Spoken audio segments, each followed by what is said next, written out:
ఆంధ్రప్రదేశ్లోని రామాపురం అనే చిన్న ఊరు. పచ్చని పొలాలు, పక్షుల మధురమైన కిలకిలా రావాలు. ఆ ఊరంతా ఒక ప్రశాంతమైన వాతావరణంలో ఉంటుంది. అందులో ఒక కుటుంబం నివసిస్తుంది. అతని పేరు సురేష్. తన భార్య లక్ష్మితో జీవిస్తూ ఉన్నాడు. అతనికి ఇద్దరు కుమార్తెలు. పెద్ద కూతురు స్నేహ, చిన్న కూతురు హరిణి. వారిద్దరిని ఎంతో ప్రేమగా పెంచారు వాళ్ళు. అయితే స్నేహ చాలా తెల్లగా, చాలా అందంగా, ఆకర్షణతో ఉంటుంది. ప్రతి ఒక్కరూ ఆమెను చూడగానే అబ్బా ఎంత సుందరంగా ఉంది అని అనుకునేలాగా ఉంటుంది. హరిణి నల్లని చర్మం, మౌన స్వభావం కలిగి ఉండే అమ్మాయి. చదువులో ప్రతిభ చూపేది. ధైర్యం, సాహసం, నిజాయితీ ఇవి ఆమె బలం. ఇంట్లో పనులు చేయడంలో, తన తల్లిదండ్రులకు ఎప్పుడు సహాయం చేయడంలో ముందు ఉండేది. ఒకరోజు సురేష్ పట్టణంలో తన స్నేహితుల సంతానం బాగా చదువుకొని మంచి ఉద్యోగాలు సంపాదించారు అని తెలుసుకున్నాడు.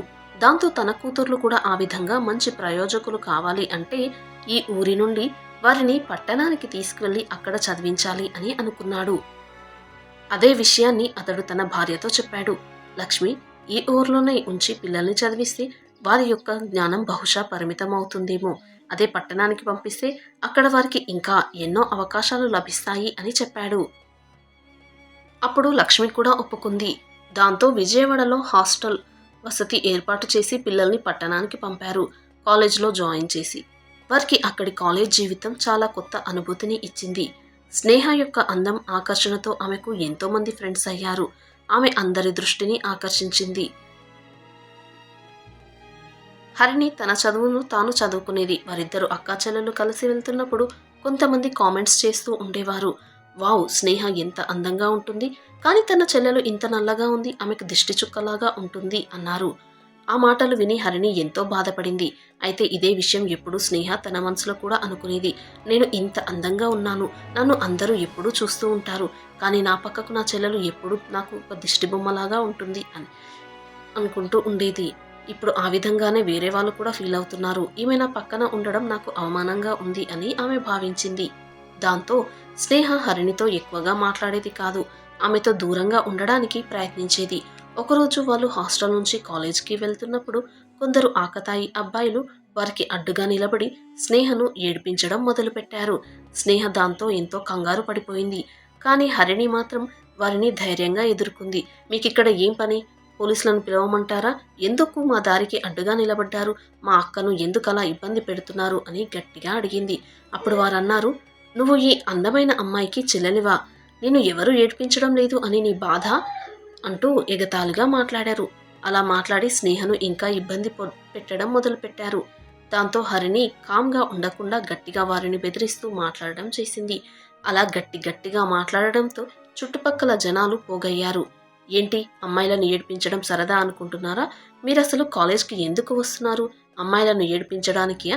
ముందు మీ తల్లిదండ్రులు మీ భవిష్యత్తుపై ఎంత తపన పడుతున్నారో అనేది అర్థం చేసుకుని చదువుపైన శ్రద్ధ చూపండి. నేను ఇప్పుడే పోలీసులకు ఫోన్ చేస్తాను అంటూ ఆమె ఫోన్ తీసింది. అప్పటికే ఆమె గట్టిగా అరవడంతో చుట్టూ జనాలు పోగయ్యారు. దాంతో ఆ అబ్బాయిలు భయపడి అక్కడి నుంచి వెళ్ళిపోయారు. హరిణి యొక్క ఈ ధైర్యానికి ఆశ్చర్యపోయింది స్నేహ. అయితే కాలం గడుస్తున్న కొద్దీ స్నేహకు తన అందంపై చాలా గర్వం పెరిగిపోయింది. తను హరిణితో పాటు ఉంటే తన అందానికి మచ్చగా ఉంటుంది అని భావించింది. దాంతో హరిణికి దూరంగా ఉంటుంది. ఒకరోజు ఆమెతో చెప్పేసింది కూడా, ఇక నువ్వు నాతో పాటు నడవకు, నాతో పాటు రాకు, నాకు కాస్త దూరంగా ఉండు, నా చెల్లెలు అని ఎక్కడా చెప్పుకోకు, నేను నా ఫ్రెండ్స్తో వెళ్తాను, నువ్వు నీ దారిన వెళ్ళు అన్నది కటువుగా. ఆ మాటలు విని ఆశ్చర్యపోయిన హరిణి అన్నది, అదేంటక్క, ఇద్దరం కలిసి వెళ్తాం కదా, ఇప్పుడు ఎందుకు ఇలా అని అడిగింది. నీకు చెప్తే అర్థం కావడం లేదా? నువ్వు నా వెంట వస్తే నా పరువు పోతుంది, దయచేసి నాతో పాటు రాకు, మీ అక్క అని ఎవరికీ చెప్పకు, కాస్త దూరంగా ఉండు నాకు అని చెప్పి తను వెళ్ళిపోయింది. అది విని హరిణి ఎంతో బాధపడింది. పండుగ సందర్భంగా పండుగ సెలవులలో స్నేహ, హరిణి హాస్టల్ నుండి ఇంటికి వచ్చారు. అది వర్షాకాలం. ఆ రాత్రి ఊర్లో తీవ్రమైన వర్షం కురిసింది. నది నిండిపోయింది. కాల్వలు పొంగి పొర్లుతున్నాయి. దాంతో నీరు చూస్తూ ఉండగానే కాలనీలో పెరిగిపోతుంది. దాంతో అప్రమత్తమైన హరిణి వెంటనే రాబోయే ప్రమాదాన్ని గమనించి తన తల్లిదండ్రులకు, ఇంటి పక్క వారికి చెప్పింది. వర్షం చాలా తీవ్రంగా ఉంది, మనది చాలా లోతట్టు ప్రాంతం, సడన్గా వరద వస్తే మనం తప్పించుకోలేం, ఇప్పటికే నీళ్లు చాలా వచ్చేశాయి, మనం అందరం సేఫ్ ప్లేస్కి వెళ్ళాలి అంటూ చెప్పింది. కానీ ఎవరూ ఆమె మాట అంతా కూడా చెవిన పెట్టలేదు. ఏం కాదులే, ఇటువంటి వర్షానికి ఎన్నో వచ్చాయి అన్నారు. కానీ ఆమె చెప్పినట్లుగానే కాస్త సమయంలోనే నీరు మరింత పెరుగుతూ వచ్చింది.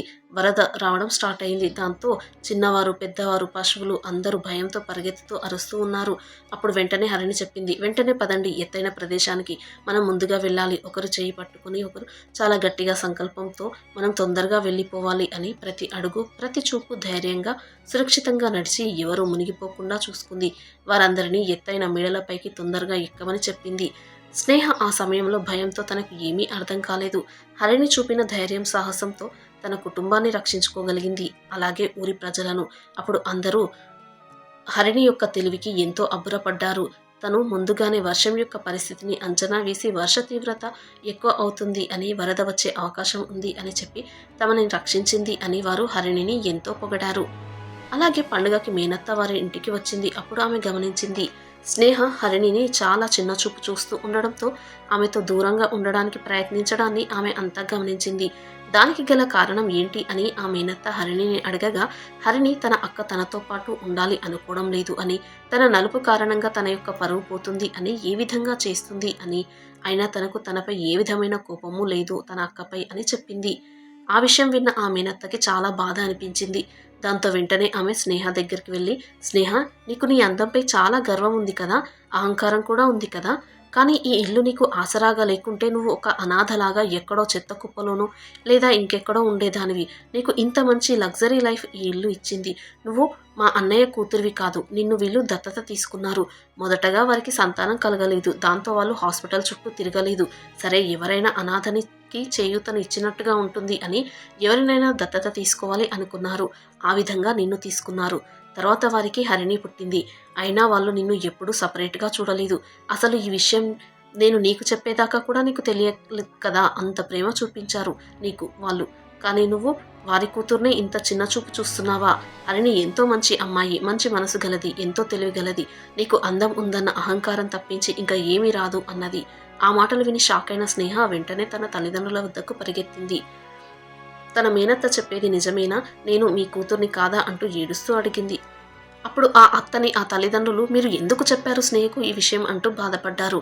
అవును స్నేహ, మీ మేనత్త చెప్పింది నిజమే, కానీ ఈ విషయం మీకు ఎప్పటికీ తెలియకూడదు అనుకున్నాను అన్నారు. ఆ మాటలు విని స్నేహ కన్నీళ్లతో వెంటనే పరిగెత్తుకుంటూ వెళ్ళి హరిణి దగ్గరికి వెళ్ళింది.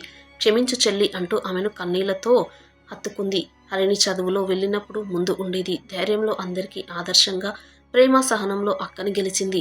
నిజమైన అందం మనసులోనే ఉంది అని నిరూపించింది. అందం ముఖంలో కాదు, మనసులో ఉంటుంది. ప్రేమ, సహనం, నిజాయితీ ఇవే నిజమైన బలం, బంధాలు, సంబంధాలు. వీటిలో మనసే ముఖ్యమైనది కాదంటారా? మరి ఈ వీడియోపై మీ విలువైన అభిప్రాయాన్ని తప్పక కామెంట్స్లో తెలియచేయండి. వీడియో నచ్చితే ప్లీజ్ లైక్ చేసి సబ్స్క్రైబ్ చేసుకోండి. Thanks for watching.